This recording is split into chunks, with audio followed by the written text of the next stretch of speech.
দয়া ধর্ম কিন্তু এই থেকে একেবারে উড়ে গেছে। অপরাধ করেছি আমরা দু ভাই। অপরাধ করেছো কি না করেছো সেটা নিজেরাই একবার চিন্তা করে দেখো।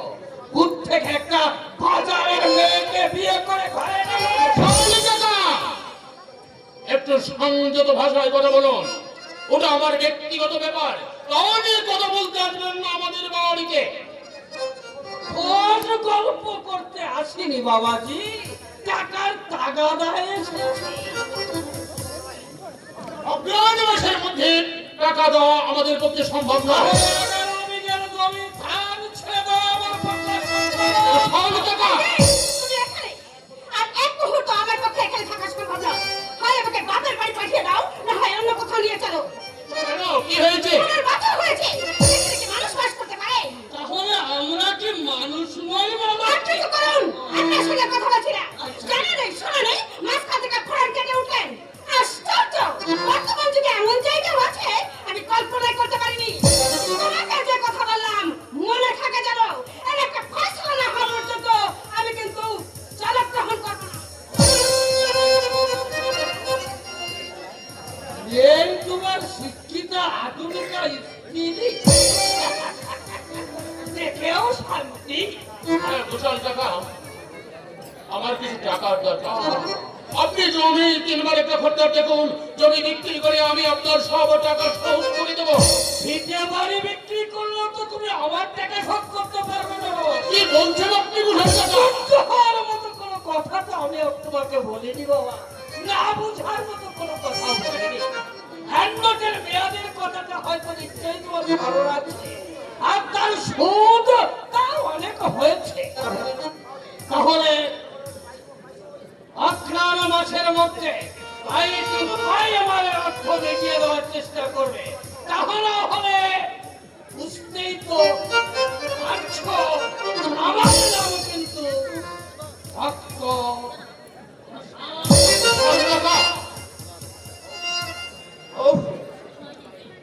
মানুষ এমন বিশ্বাসঘাতকতা করতে পারে আমি স্বপ্নেও কল্পনা করিনি। অগ্রহায়ণ মাসের মধ্যে টাকা শোধ করতে না পারলে জমিতে আমাদের কোনো শর্ত থাকবে না। কি করে? সীমার বাইরে জানাতে পারি সীমার বাইরে যেতে তুমি আমাকে বাধ্য করেছো। না, তোমাকে এনে কেন আগুনের মধ্যে ফেলে দেওয়া হয়নি, যার জন্য তুমি ছটপট ছটপট করে মরছ। আর মেয়েদের এত স্বেচ্ছাচারিত হওয়া ভালো নয়। আমি তোমাকে বিয়ে করেছি কি আমার না বংশের নাম ডুবো দিয়ে? এটা তোমার বিয়ের আগেই বোঝা উচিত ছিল। বোঝা অনেক কিছু উচিত ছিল দীপালি, তখন তো বুঝেনি, এখন তো বোঝার কোনো লাভ নেই। এমন করে তুমি আমাকে পদে পদে অপমান করবে এ আমি স্বপ্নেও ভাবিনি। খুঁজে বসো। কোনোদিন কিছু বলবো না ভেবেছিলাম, কিন্তু এই দুদিনে তুমি আমার ধারণা পাল্টে দিয়েছো। এখন কি করতে চাও তুমি? তোমাকে নিয়ে আমি কলকাতায় যাব। এখানে রেখে আর লোক হাঁটাবো না। আমি কলকাতায় গিয়ে শ্বশুরের গলপগুলো হয়ে থাকতে পারবো না। বেশ তো, আলাদা একটা বাড়ি ভাড়া করবে। বিয়ে করেছো, আইডিয়া করিয়ে স্ত্রীকে তুমি সেইভাবে রাখবে। বেশ, তাই হবে, কিন্তু দয়া করে দুদিন আমার মায়ের কথা মতো চলো।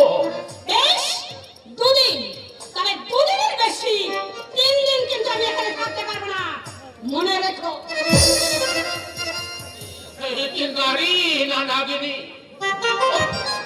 কি ভুল আমি করেছি। সারা জীবন এই গুণের সংশোধন হবে।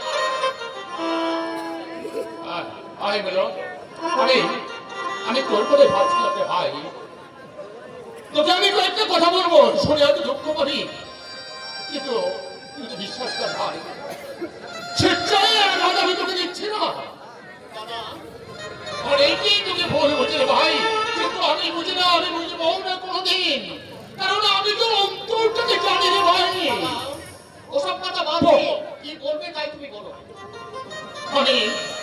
আমি তোর বৌদিকে নিয়ে কলকাতায় চলে যাবো। তোর বৌদিকে নিয়ে নানা স্থানে নানা লোকে নানা কথা আলোচনা করছে। আর তোর বৌদির স্বভাব তো দেখেছি, কোনোদিন সত্যি বলে মনে হয় না। ওর কাছ থেকে তোর এখন আঘাত পেলে সে আঘাত যে আমার নামে দেওয়া হবে রে ভাই। দাদা, শহরের হঠাৎ এই পল্লী গ্রামের আধারে এসে পড়েছে, তাই বামন করছে দুদিন পরে সব ঠিক হয়ে যাবে। আচ্ছা, আমি বৌদিকে বুঝিয়ে বলবো। কোনো ফল হবে না রে ভাই, কোনো ফল হবে না। চেষ্টা আমি অনেক করেছি, কিন্তু কোনো লাভ নেই। তুই আমাকে ভুল বুঝিস না রে ভাই। আর এরপরে কলকাতা বলাই আমাদের সকলকেও যেতে হবে। সকলকে যেতে হবে কেন? একটু আগে ঘোষালটাকে এসেছিলেন। শয়তান, শয়তান ভক্ত ঘোষাল কি বলে গেছে শুনি? অগ্রহণ মাসের মধ্যে টাকা না দিতে পারলে জমিতে আমাদের কোনো শর্ত থাকবে না। অথচ অগ্রহণ মাসের মধ্যে টাকা দেওয়া আমার পুত্র সম্ভব। অথচ আমি আপনার চেষ্টা করবো। জমিতে দখল না দিলে ওই শয়তানকে আমি বাঁচিয়ে রাখবো না। হাঙ্গামা করতে চাচ্ছেন ভাই, অতটা বিশ্বাস করে আমাদের ভুল হয়েছে।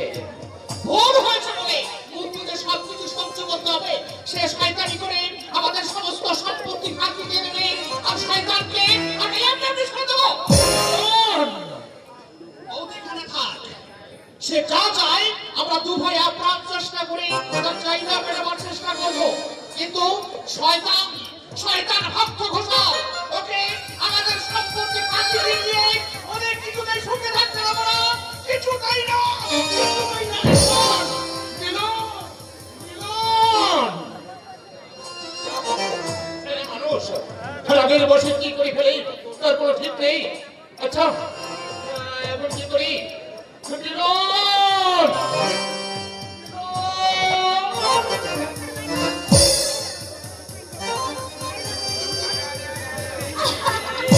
ডাকে ডাকে হামকো আম বাগান নিয়ে আসা হয় কেন?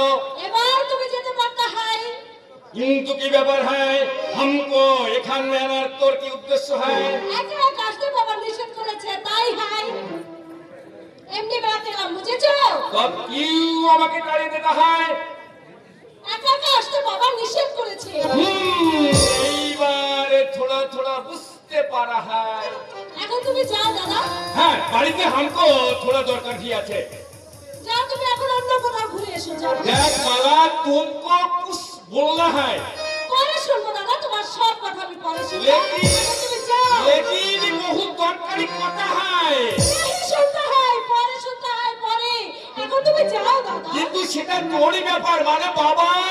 বললাম তো বাড়িতে গিয়ে তোমার সব কথা আমি শুনবো। এখন তুমি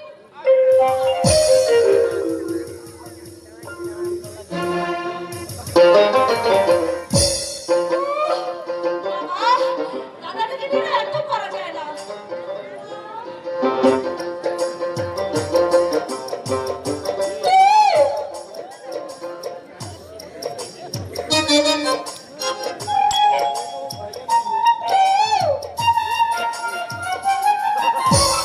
কথা বলতেই তো এসেছি মশাই, কথা বলতে এসেছি।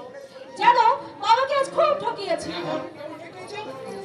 বাবা দাদার সেই বন্ধুর সঙ্গে গল্প করছিল।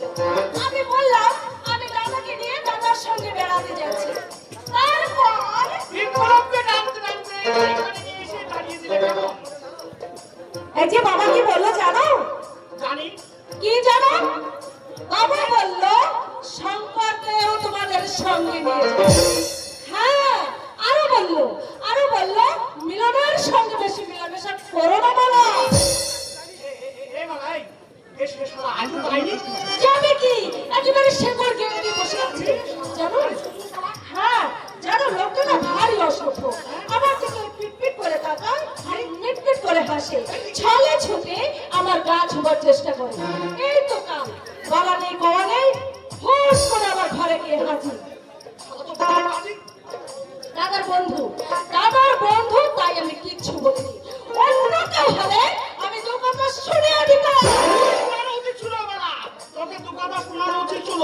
শালা হারামজাদা, কুচো, কেঁচো, পাজি, ইঁদুর কোথাকার। আরে, শালা, আরে না, তোকে না, ওই শালাকে দে, ওই শালাকে। শালা তো হারাম, ভালো। এই, ওর কথা বাদ দে। তাহলে কি কথা বলবো বলো? শুধু তোর আমার কথা। এই জগতে শুধু তুই আর আমি, আর কেউ না। কোথা থেকে শুরু করবো? সেই ছোটবেলা থেকে। ছোটবেলায় তুমি আর আমি বর বউ সাজতাম। দুজনে কত খেলা করেছি বর বউ সেজে। আরে, যা হয়ে গেছে ওটা মা, যেটা হবে ওটা। তো আমি কি কথা বলবো? তুমি বলো। আর আমি তোর মতো পারি না যা